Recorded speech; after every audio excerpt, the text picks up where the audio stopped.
अस्सलाम वालेकुम जी। मैं हूं ताहिर मलिक और आप देख रहे हैं मेरा यूट्यूब चैनल। कमाल हुआ है, हमें तो आदत थी साफ़ियों से सुनते के, या जो दानश्वर थे या अक्ल रखने वाले लोग या बहुत फ़िलासफ़िक माइंड लोगों का काम था, वो पाकिस्तान पे तनकीद करते थे कि यहाँ बड़े मसाइल हैं। हमने ये पहली दफ़ा देखा है कि हफ्ते के रोज़ पाकिस्तान का साबिक़ वज़ीर आज़म शाहिद खान अब्बासी, पाकिस्तान का वज़ीर ख़जाना जो 2 दफ़ा रहा है, मिफ्ता इस्माइल सर के साथ बैठा है, और दीगर अपने साथ वो बड़े बड़े लोग जो MNA MP है, जो पाकिस्तान की हुकूमतों का हिस्सा रहे हैं, जो हुक्मरान तबका रहे हैं, ने एक ऐसी काम शुरू कर दिया कि आए मिलके हम पाकिस्तान को बताते हैं कि पाकिस्तान कहाँ गया। उन्होंने कोयटा में जो बातें की हैं वो तो मैं सर पकड़ लिया कि मुझे तो उन्होंने स्ट्रेट वे कह दिया कि हम पाकिस्तान के जो हालात हैं, ये पाकिस्तान जिस तरह चलता है इसमें अवाम के लिए कुछ नहीं है, सिर्फ लूट मार है। ना या तालीम है, भूख है, गुर्बत है, मसाइल हैं। तो मैं सुन रहा था कि ये सहाफ़ी लोग हैं, ये हुक्मरान है, ये पाकिस्तान का साबिक़ वज़ीर आज़म बोल रहा है, ये पाकिस्तान का साबिक़ वज़ीर ख़ज़ाना बोल रहा है जो 2 दफ़ा रहा है। और कमाल की बात है, दोनों जो मेन बंदे थे बोलने वाले, दोनों की इस वक्त हुकूमत है, दोनों मुस्लिम लीग नून में हैं। और शाहिद खान अब्बासी ने कह भी दिया कि मैं पार्टी नहीं छोड़ूंगा, और वो न्यूट्रल ऑब्जर्वर बने हैं। वो बता रहे हैं कि पाकिस्तान तो इंजर पिंजर ही लग गया है, तबाहियाँ मच गई हैं, पाकिस्तान में राह ही कुछ नहीं, गुर्बत ही गुर्बत है। तो वो तो मतलब अजीब बातें हैं कि ये हुक्मरान अब कहना शुरू हो गए ना कि भाजी पाकिस्तान ने नहीं, ऐसा ना चलना, पाकिस्तान नहीं चल सकता, पाकिस्तान के हालात ठीक ही नहीं है, पाकिस्तान के मसाइल ही मसाइल हैं और बढ़ते जा रहे हैं। और इतनी उन्होंने मायूसी फैलाई कि अवाम के लिए कुछ नहीं है। मिफ्ता इस्माइल की मैं तकरीर सुन रहा था, तो उसमें तो जो इन्फॉर्मेशन दी है वो तो खुदा ना ऐसे ऐसे लग रहा है जैसे कोई किसी दुश्मन मुल्क का वजीर खजाना रहा है पाकिस्तान का। तो वो फरमाते हैं जी कि पाकिस्तान के जो कुल कर्जे हैं ना, वो 50,000 अरब हैं, जिसमें से 25,000 अरब के करीब दूसरे ममालिक के कर्जे हैं, जो डॉलर की सूरत में तकरीबन 100 बिलियन से ज़्यादा बनते हैं। और वो फरमाते हैं जी कि हर साल पाकिस्तान को $20 अरब जो है ना, वो वापस करने हैं, जो कर्ज़ों की सूरत में मैं बात कर रहा हूँ। तो जब आपका ट्रेड का उन्होंने जो रोना रोया, उनके जो हम दुनिया को जो डॉलर में चीज़ें भेजते हैं वो $30 बिलियन की हैं, जबकि दुनिया से जो चीज़ें लेते हैं वो $80 बिलियन की हैं। यानी कि $50 अरब का हमारा हर साल में हमें डॉलर कम पड़ जाते हैं। और इस 50 अरब के जो खसारे में सबसे बड़ा जो फैक्टर है वो हमारा तेल है, वो हमारा पेट्रोल है। बंदे तो बंदा सी पैदा किया, बंदे तो बंदा 22-23 करोड़ हमने बंदा बना दिया, आबादी इतनी बढ़ा दी है।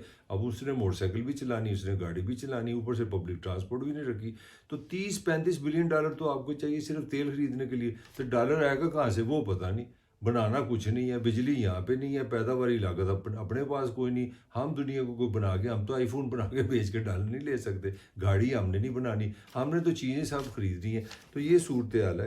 तो वो साफ फरमा रहे थे कि आपका जो खसारा है, ये जो तजारती खसारा है, जो बजट का खसारा है, जो ट्रेड का खसारा है, ये तो आपको खा जाएगा। और आप हर वक्त जो सबसे ख़तरनाक चीज़ मुझे लगी, जो कल साहब बादल ने फरमाया, उन्होंने बताया कि मई अपना जुलाई 2002 में से लेके दिसंबर 2002 के 6 माह में जितना बाहर से कर्जा लिया है, ये 20 साल तक पाकिस्तानी तारीख में फर्स्ट टाइम हुआ है कि बाहर से कर्जा लेके कर्जा वापस नहीं दिया जा सका, पिछली किस्तें। तो ये हालत है।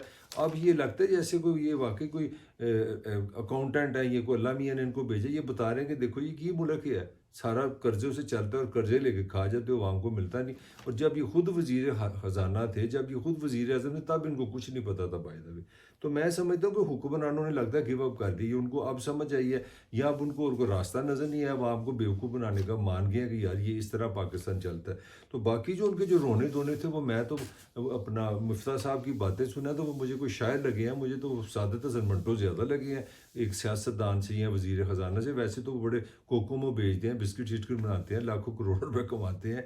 तो वो कल तो बने हुए थे सादत हसन मंटो बने हुए थे, वो तो साहिल लुधियानवी लगते थे, गरीबों की बातें कर रहे थे, रोना धोना आ रहा था। वो फरमाते हैं कि जनाब 28% जो पाकिस्तानी बच्चा है ना, उसकी खुराक ही पूरी नहीं, यानी कि 100 में से जो 28 पाकिस्तानी बच्चे कल को बड़े होंगे, उनकी सेहत ही नहीं होगी, उनका स्ट्रक्चर ही नहीं होगा, उनका दिमाग नहीं सही बना होगा।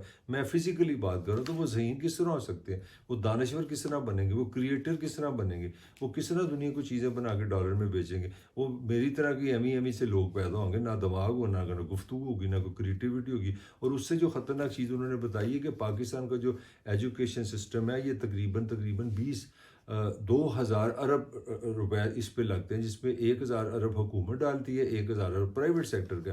तो वो फरमा रहे थे कि 2,000 अरब खर्च के पाकिस्तान का जो स्टूडेंट है मैथ का और साइंस का, वो दुनिया में सबसे लो है।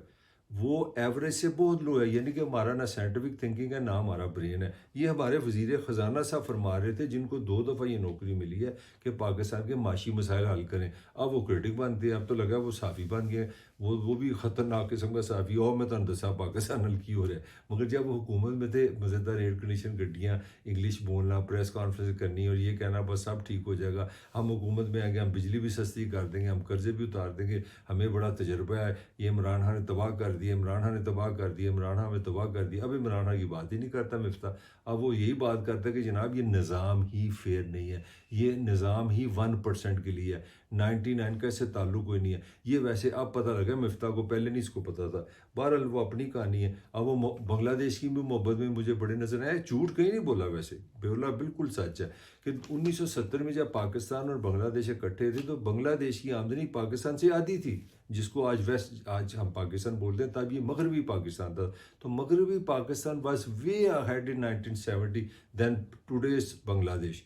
मगर आज बांग्लादेश की आमदनी हमसे ज़्यादा है। साफ फरमा रहा था कि एक महीने में पिछले दिसंबर में बांग्लादेश ने $5 बिलियन की चीज़ें बाहर भेजी हैं और पाकिस्तान ने $2 बिलियन की भेजी हैं। यहाँ पे भी कोई मुकाबला नहीं। फिर साहब ने एक और बड़ी तकलीफ दे चीज़ बताई कि 52 में वियतनाम का मुकाबला कोई नहीं था पाकिस्तान से, वो पाकिस्तान की नकाली उतारते थे। आज पाकिस्तान की टोटल एक्सपोर्ट है पूरी दुनिया में, जो हम चीज़ें भेजते हैं वो $30 बिलियन की है। और इतना सा वियतनाम है, एक्सपोर्ट कितनी है? $300 billion.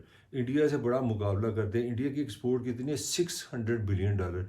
Pakistan is no match to even in neighbours. हम ना चाइना का मुकाबला कर सकते हैं, ना बांग्लादेश का मुकाबला कर सकते हैं, ना हम ईरान का मुकाबला कर सकते हैं, ना हम इंडिया का मुकाबला कर सकते हैं। बल्कि बच्चों की पैदाइश के हवाले से साहब ने फरमाया, मुख्तार इस्माइल ने, जहाँ पे अपना साबिक वज़ीर आज़म भी बैठा हुआ था, उसने कहा कि जो दुनिया में 1000 में से 40 बच्चे जब पैदा होते हैं ना, पहले महीने में पाकिस्तान में मर जाते हैं, और दुनिया में ये सेकंड हाईएस्ट रेट है। यानी कि हम अपने पैदा होने वाले जो नए फूलों जैसे मासूम बच्चे हैं उनको नहीं ज़िंदा रख सकते। 1000 पैदा होते हैं, उसमें 40 पहले महीने में मर जाते हैं, और ये दुनिया में दूसरा मुल्क है। तो ईरान की जो मिसाल दे रहे थे, ईरान में ये 1000 में से 4 बच्चे मरते हैं। मतलब हम अपने, मैं कोई अमेरिका या बरतानिया या फ्रांस से पाकिस्तान की कोई उन्होंने मुकाबला नहीं किया। उन्होंने कहा लली लली गरीब गरीब जो मुल्क है उनसे मुकाबला नहीं हम कर पा रहे। जो किसी दौर में हम कहते थे जी बांग्लादेश में तो सैलाब आते हैं, गरीब लोग हैं, वो हो गया, लुटे गए फुटे गए, वो हमसे आधी आमदनी वाले कहाँ से कहाँ चले गए हैं। तो जो मैं क्वेश्चन, इससे एक चीज़ पैदा हो गई है जो मैं समझता हूँ ये एक बड़ी ही, इतनी मुझे पाकिस्तान में उस पर जलजला नहीं, मुझे भूचाल नज़र नहीं आया जो आना चाहिए था। भूचाल ये है कि पाकिस्तान के वो लोग जो इसको मैनेज करते रहे हैं, जो इसके हुक्मरान रहे हैं, जो इसके वज़ीर आज़म रहे हैं, जो इसके वज़ीर ख़ारजा रहे हैं, जो इसके MP रहे हैं, जो MNA रहे हैं, जो इसके वज़ीर ख़जाना रहे हैं, जिन्होंने बलोचिस्तान चलाया, जिन्होंने इस्लामाबाद चलाया, वो इकट्ठे हो गया, कोयटा से हो गया, वो कहते हैं अपने पेशावर जाना, अब दूसरे शहरों में जाना है और बताना कि पाकिस्तान के हकीकी मसाइल क्या हैं।